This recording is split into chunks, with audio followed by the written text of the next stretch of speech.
In the endless corridors of Roblox, there lies a story unlike any other.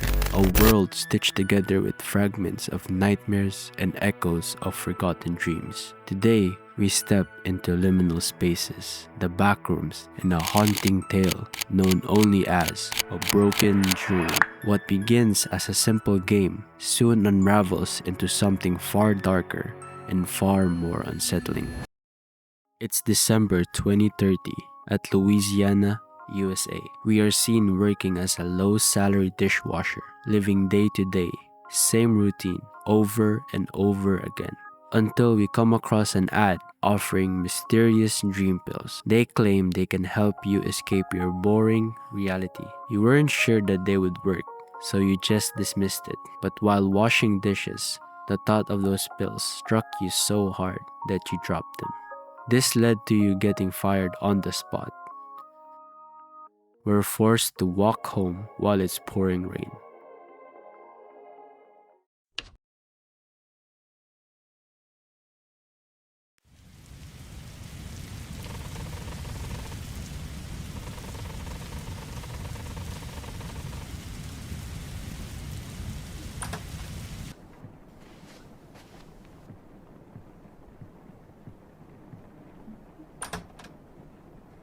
You chose to sleep the tough day off. The next morning, though, you were awakened by the sound of the doorbell. At the front door, just a delivered box with no person in sight. You dismissed that fact because your dream pills has arrived.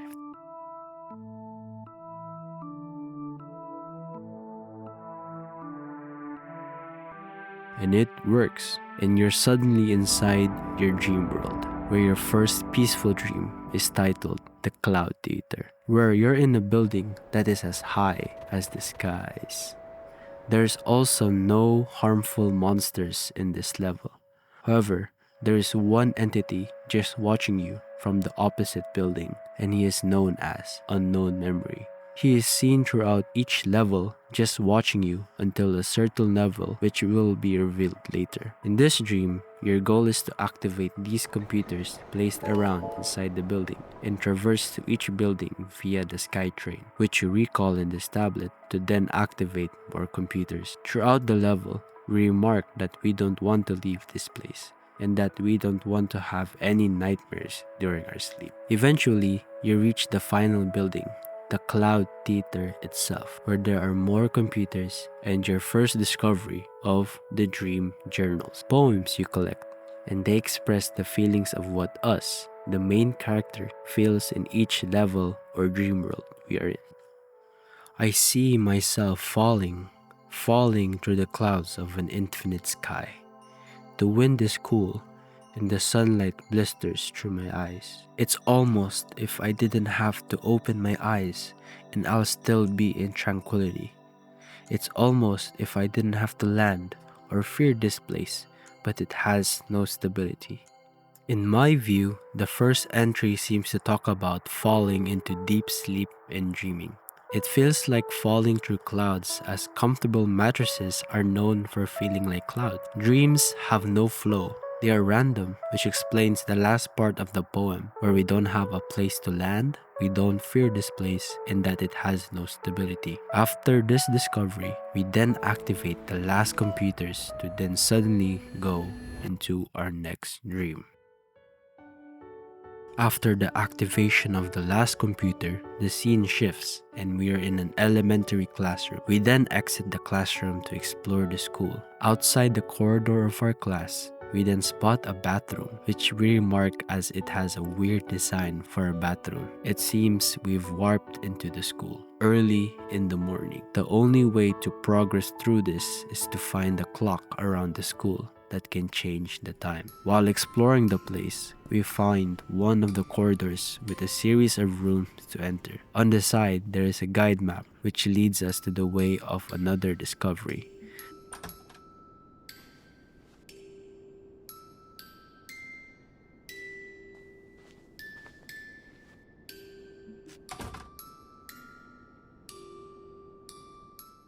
The Hidden Dream Journals.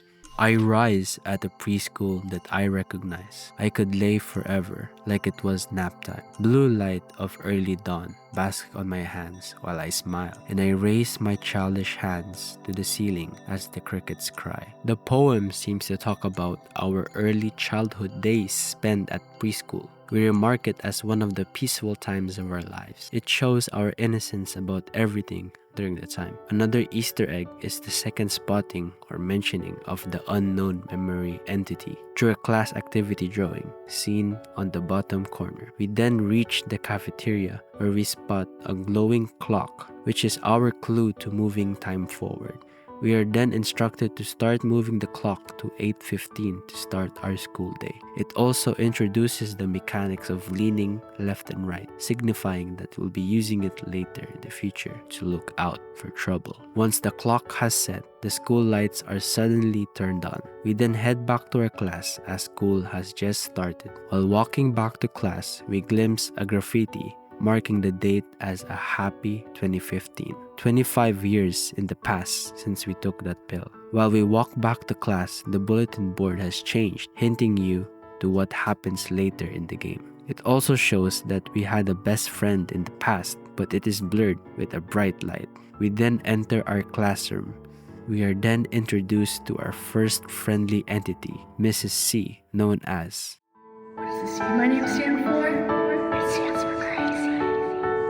I'm just kidding. My name is Caregiver. Well, just call me Miss C. Let's begin today's lesson by learning about different cultures around the world. Mrs. C continues to have her class until it hits recess, where we have to go outside again. Our task is to change every clock in the school to 2:05, but this time it comes with a challenge. A lurking tall figure appears, the untrusted adult. He is an entity faster than the player, but he cannot enter to certain places, like the bathroom, which is one of the safe spaces, and the classroom corridors as well. If we look at the untrusted adult, our vision gets blurry. We have to look out for this entity while changing the time with the mechanic I mentioned earlier. Once again, after setting the time, we return to class. Mrs. C announces that our last activity will be... Welcome back, class. It's the last hour of the day already. For our last activity, it will be drawing. It doesn't matter if you're an artist or not. No one's going to stop you from expressing your feelings in the world. You create on paper. I don't draw myself. So if you ask for help, I'll just tell you to paint your sun in the top right corner. Once we finish our drawing, we warp into our dream drawing. Once we enter the house, we see a drawing featuring us with another sighting of the unknown memory under a tree. We then enter the basement where everything suddenly just turns dark. We then remark that we used to play hide and seek around the house and that it was one of the main ways we spent our time as a kid. After just opening a bunch of doors and exploring the place, however, the game notifies us that we have nothing left to do. So we just go back up, and then a set of brown stairs suddenly show up. Once we go up, the scene shifts into a dark space where there is stars, UFO, planets, trees, and a rocket. This kind of resembles what a child's dream would look like. We then walk up another set of stairs. Once we reach the top of the stairs, we ponder to ourselves, what else did we draw? But it was all just a dream within a dream. We are woken up by Mrs. C. We are told by Mrs. C that it is home time and that we'll have to go home. However, we face a new challenge. This time, we should not bump into other students and that we should respect other students' personal space. These students are called shadow students, appearing as silhouettes, moving in rigid single lines. We then have to exit through the school entrance, where once we touch the door, it cuts to black and the screen torments us with the message, "Why did you never play with your shadow friends?" It seems the level is not over, as clocks are suddenly moving rapidly with no regard of time, and we have to climb up these set of stairs while dodging the shadow students. This part of the level is especially difficult as the atmosphere is dark and it's hard to see the shadow students even if you are given a flashlight. Once we reach the exit at the top, we now then escape our nightmare. We are shifted into a peaceful dream this time, a grassy area with mini ponds and various road signs scattered across the map. And when you look up, there's a text saying that it is just a dream. No harmful entities. Our goal here is to just find dreams scattered across the map in order to resemble and imagine our next dream. The map is actually small, but if we try to go further in one straight path, we just go back to our initial starting point. While walking around, we stumble across a deeper pond with a book submerged at the bottom. We check it out. It happens to be another entry to our dream journal. This place was built just to wander, carefree. I can be peaceful and just imagine far into the grassy horizons. The yonder it may be. It's just wind, grass, a soft piano, and little puddles of water. This is the nostalgic getaway, and I'm never ready to leave.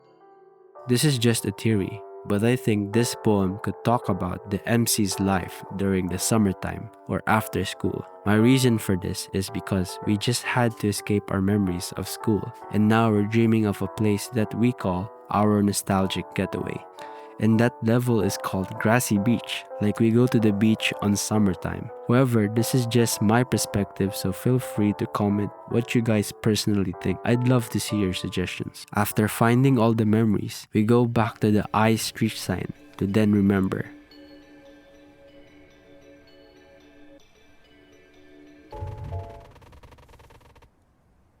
Then a large black rectangle portal opens.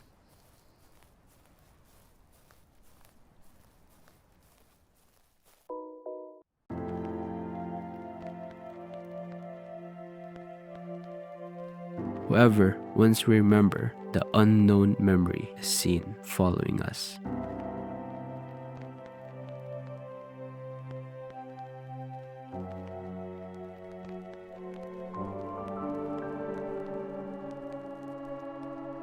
We then enter another nightmare place, gray, dull area. There are metal pipes in the middle. Inside these pipes are black smoke, where if you go inside, you'll get hallucinations which cause you to die. There are also two entrances, one on the left and the right. The entrance at the right is blocked by that black smoke which causes those hallucinations. With no choice, we are forced to go and follow the path at the left entrance. Inside feels dreary, and as we explore further, scribbles on the walls warns us of what's to come. Once we turn the corner, we see that unknown memory on the other side of the glass. We notice that it's moving exactly like us, the player, mimicking our movement. Inside, it seems to be a high school classroom. Once we reach closer to the door, it will start to sprint and growl, and then suddenly walk and approach us, the player. Text will appear on screen as if the entity is talking to us. Join me in paradise. To survive this entity, it is best that we do not panic and just walk away, as the entity will follow us, the player, and mirror their movements. It can also teleport whenever the player is not looking at them, since the entity is slower than the player when they walk and faster than them when they run. It's best to walk at all times to evade it. Once the entity teleports away, we can then enter the classroom to then find our fourth dream journal.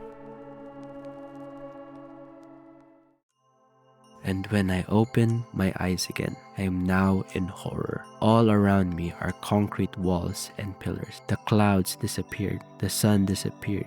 I keep on seeing shadows move and the nightmares appeared. This is another theory of mine, but this nightmare could resemble the protagonist's life during his high school to college years, as we find this journal in a classroom and that his life has started to become dull during this period. After we discover the journal, the entire map will have opened up. The passageway will have turned into a maze. The black smoke covering the entrance will have opened as well, revealing a gateway that is blocked with some sort of counter machine. In order to escape, we'll have to insert 12 coins scattered around the map, and once we find them, we will have to put the coins back in. The monster cannot enter this area, which is a huge sigh of relief. There will also be a new type of danger within the map, which are some fans will emit the dangerous black smoke we talked about earlier, so be on the lookout for that. After knowing the mechanics of the entity and the other dangers, we find our way through the maze and collect the 12 coins along the way, while being extra cautious at every corner because this monster loves to scare you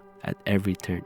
We then go back to the right entrance at the beginning of the game, and insert those 12 coins that we have collected.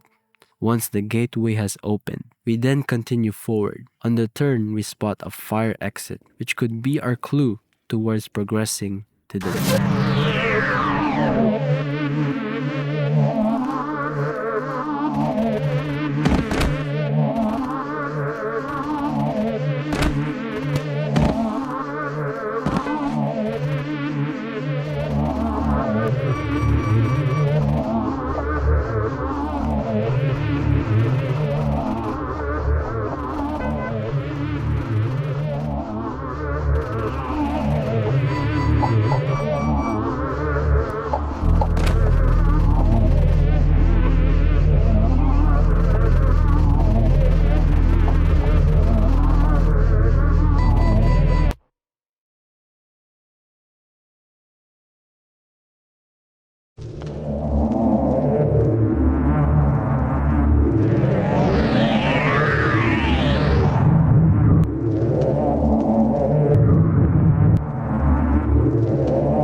And that brings us to the end of part 1 in the story of A Broken Dream. Chapter 1 was an incredible start. The storytelling pulled us deep into the protagonist's fractured reality. The gameplay kept us on edge with clever mechanics, and visuals painted a haunting yet beautiful dreamscape. Even the soundtrack added layers of atmosphere that made every moment feel alive. If you enjoyed diving into this world as much as I did, let me know what stood out to you guys most. Was it the eerie presence of the unknown memory, me unraveling the dream journals, or just the unsettling school corridors? Drop your thoughts in the comments below, because I'd love to hear your theories as well. And if you want to see where this nightmare goes next, make sure to like the video, subscribe, and hit the bell notification. That way, you won't miss part 2, where the dreams twist even darker. Trust me, you'll want to be there when the story unfolds. That's it, and I'll see you next time.